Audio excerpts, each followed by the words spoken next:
Hey everybody, it's Safi and Marco Dish Out on Movies, the only movie review show on YouTube to review movies in terms of food. It's just Marco here once again, and I am here today to review Deadpool and Wolverine. First, I should say what I think about the series and also my expectations for this movie.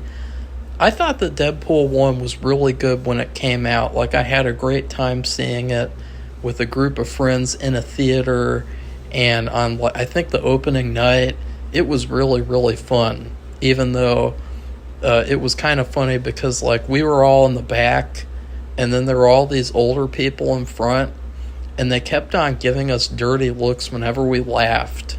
So, like, apparently we weren't allowed to come and see this comedy and enjoy it. We had to sit there like angry old people. So that was kind of hilarious. And then also, I think I've told this story before, but it's still really funny nonetheless. We were with this guy who hadn't gotten his ticket yet, and of course they have the stupid age bullshit at the theaters where if you're not 18, you have to be accompanied by a guardian or something. And well, none of us were 18 yet. But this other guy, he was a little bit younger as well. And he tried to buy a ticket, and he wasn't allowed to. So what we did is we walked him over to the ticket machine a couple of feet away from the ticket booth with the person, and we just bought him a ticket there. So yeah, that was pretty much like the most retarded experience ever, and it was just so needless and unnecessary. And then the second one came out. I kind of delayed seeing the second one because the second one did not look very good, and I was not a fan of it at all. I waited for the unrated version to come out, and I watched that one first. There's like nothing about it that I can remember that I really liked. Like, it's really like one of the most forgettable sequels I've ever seen. And then this one, there were a lot of mixed things about it. At first I got really excited about it because I thought this is a great idea, Deadpool and Wolverine. But then the trailers I did not like. I mean, they just did not look good at all. And I know that might be a hot take, but I just, from the trailers, like, the movie looked like a mess. And also, it leaked out that they separated Wade from his love interest, which is like a common thing in Hollywood nowadays, where the man isn't allowed to have a romance. He's forced to, be alone and be a miserable piece of shit. And so, like, that was also something I wasn't looking forward to because I'm sick and tired of seeing that. At this point, it's like, yeah, there's clearly an agenda going on that's, like, really, really disgusting and needs to stop. And so, in fact, when I heard that, I didn't even want to see the movie. I thought, there's no way I'm watching a movie. I mean, the whole series is centered around him being with his love interest. Like, that's the whole point of the movie. The first one came out on Valentine's Day, from what I remember, and was like the perfect, like, Valentine's Day couples movie.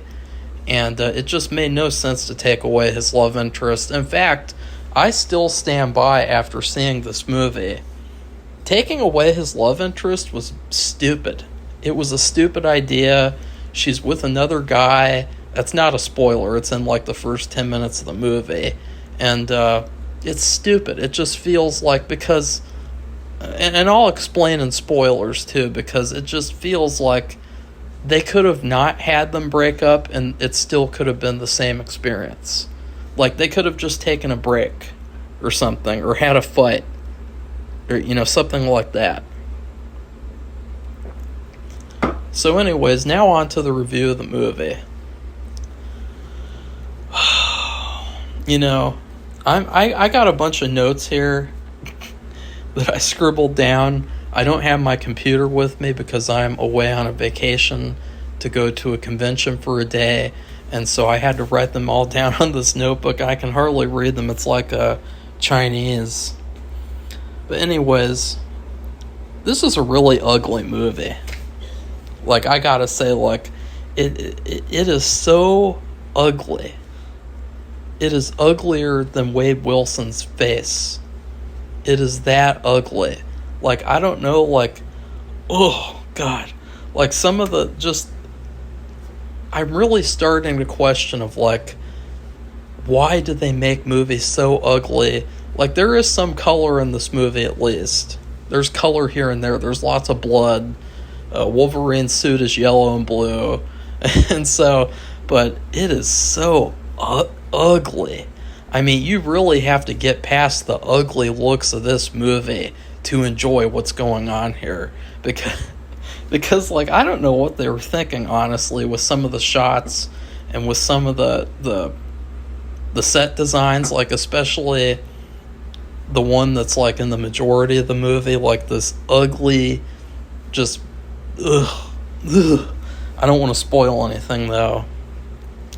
And then there's lots of jokes about bad writing. Like, oh, an exposition dump, which we're doing right now. And it's like, just because you're making jokes about the bad writing doesn't mean that it's okay. You know, like the thing about Deadpool 1 was that it was original, it was fresh, it felt fresh, it didn't feel cliched. And this movie feels like the opposite of that. It feels like it is so cliche in some instances, and it is so just leaning into like, oh, isn't all this writing really bad, and isn't that funny? That was really awkward too, like making jokes about how bad the writing is, like, ugh.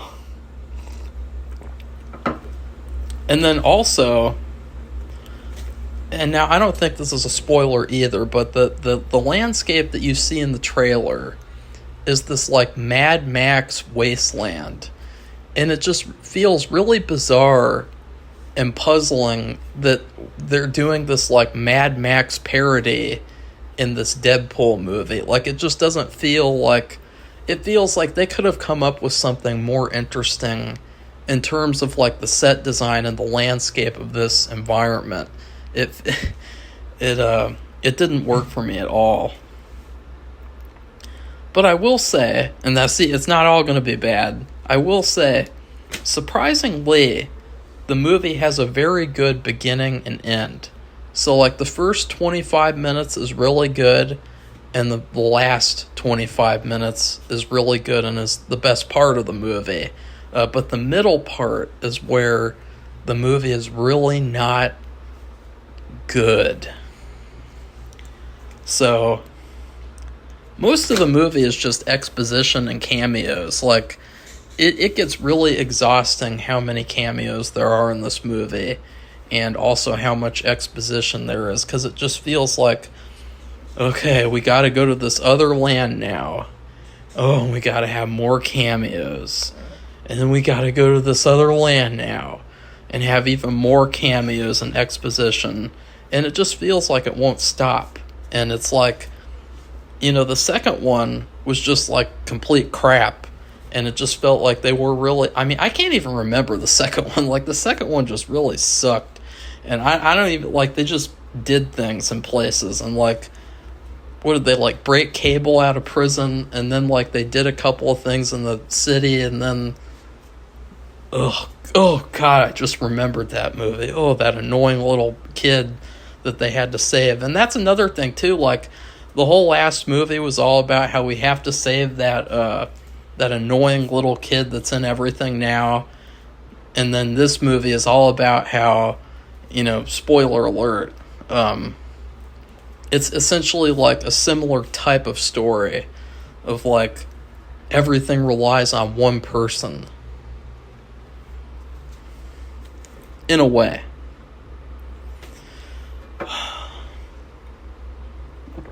The song selection was also really bizarre. In particular, and now I'm not going to spoil it, but I'm not going to spoil what happens during the sequence. But they play Power of Love, and it feels like they're trying to do like a Back to the Future type of parallel, but it doesn't work at all, because it's like, this movie isn't about time travel at all. It's not about that in any way, shape, or form. And so playing Power of Love just felt really out of nowhere and kind of strange. And like at the beginning of the movie, they play like that Bye Bye Baby song, and like they just play a bunch of strange songs that really don't fit in the movie at all. And then I will also say, you know the weirdest thing about this movie? It feels like a Nostalgia Critic Deadpool movie. Like it feels like they gave Nostalgia Critic the keys to the kingdom and they let him make Deadpool 3. And so if you really like Nostalgia Critic and his terrible skits, then you'll love this movie. It feels straight up like a Nostalgia Critic episode. And that's another reason why it was bad. The middle part anyways, not the beginning and end. Yeah. This movie, another thing without giving spoilers, which is really hard because the movie is essentially like 3 hours of spoilers. But the movie really, with the TVA, that was another thing of why I wasn't interested in this movie, is because Loki was like the worst thing in the universe. And like the TVA is like the stupidest thing in existence. And this movie, it just proved how dumb and useless the TVA is, because there's a certain point where it's like, oh no, the TVA can literally just do anything they want. Like, there's nothing that has to be. It's basically the TVA's will, and why is the TVA allowed to do it? It's dumb. Stupid.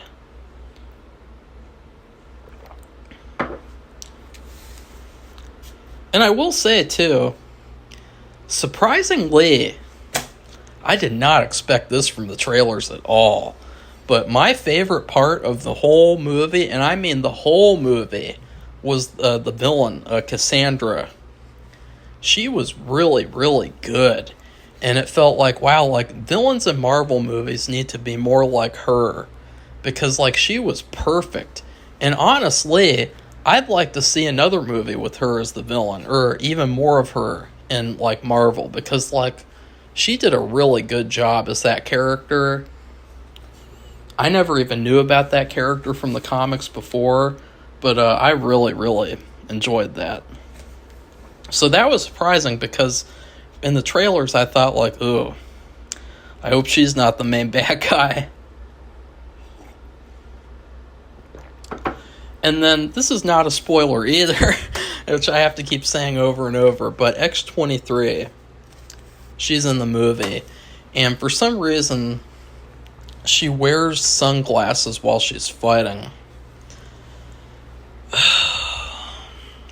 And I guess it's just because she wore sunglasses for a couple of minutes in Logan, but like it felt like really weird that, like, why is she wearing sunglasses while she's fighting? Like, there is literally no purpose at all other than, like, remember she wore those for a couple of minutes in that movie from 2017? And then there's the action sequences, the way that they're filmed is really weird too. Like, there's this one near the end, and it's literally filmed like a side-scrolling video game. You know, like those games where you have to beat people up in a city, and you go from left to right, left to right, left to right through different environments. And then I will also say another great thing that I liked about the movie was seeing Wolverine in his full costume. I really liked seeing him in the cowl. I mean, it is perfect. It just looks amazing. That's another highlight of the movie. Like, without that, like, without Wolverine in the cowl, Cassandra, the ending and the beginning, this movie would be garbage. And then I will also say the movie sticks the landing, which was really surprising, because for a while I thought, wow, I'm going to have to give this movie a really bad review, which I basically have regardless. But it's just because, like, I wrote all these notes and that's what I wrote, you know, so... But, like, the movie really did stick the landing and feel like they did tell a good story at the end. Like, the ending felt like everything was kind of worth it. in a way. So in terms of food, I would give this movie a frozen DiGiorno's pepperoni pizza with stuffed crust. And that is because I associate the Deadpool series with frozen pizza. Because there was another vacation that I went on years ago. And somebody was ill, so we could not go out to eat dinner. And we had to get a frozen pizza. And when I ate it, I turned on the TV because they didn't have any Wi-Fi. And so I couldn't do anything on my phone. And on the TV, the first Deadpool was playing. And so forever I'll associate this series with DiGiorno's pizza. And I feel like this movie is basically like a frozen pizza of a movie. Good and the bad, I should say. Because obviously, getting a fresh pizza is better than frozen. Now for spoilers. Another thing I loved about the movie was Gambit. Gambit, Elektra, and Blade. They were awesome. And especially Gambit. I really felt like Gambit, he never got his own movie. And at a certain point, it became like a joke. Like, oh, look at the new update about the Gambit movie. But he really did a good job for the little time that he was given. And he kind of, like, laughed at himself, too, because he did this New Orleans accent. And it was really, really not a good accent. But he kind of laughed at himself with it. So I thought he did a great job for not ever getting to have his own movie. And then also, they do bring back the love interest at the end, Vanessa. He does end up getting back with her. But he gets back with her so fast. It's literally like within like 20 seconds that he gets back with her. So you just kind of feel like maybe they never should have gotten broken up, because it was pretty much useless that they were apart the whole movie. And it just felt like, wow, after the second movie where they were apart the whole movie, they're apart the whole movie in the third one too. Like, can we get another Deadpool movie where they're like together for the whole movie instead of like this crap? And then let's see if there's anything else. Excuse me. Nope, there's nothing else. But anyways, so this movie was kind of a mixed bag. You know, I would definitely watch it again. Like, I really loved the ending part where Deadpool and Wolverine sacrificed themselves together, because it really felt like this is what superheroes do. This is what they should do. Like that whole thing in Endgame where, all of it relies on Iron Man sacrificing himself. Like, I prefer it this way, where it's like all the superheroes have to do their part. And in fact, throughout the whole movie, there's this constant theme of all the superheroes have to contribute something. You know, they can't just be little side characters. They all have to sacrifice something for the mission. So anyways, please like this video and comment. And please subscribe to our channel if you'd like to see more honest movie reviews. And you guys can tell I'm having a bit of an anxiety problem. So goodbye, everybody. See you soon.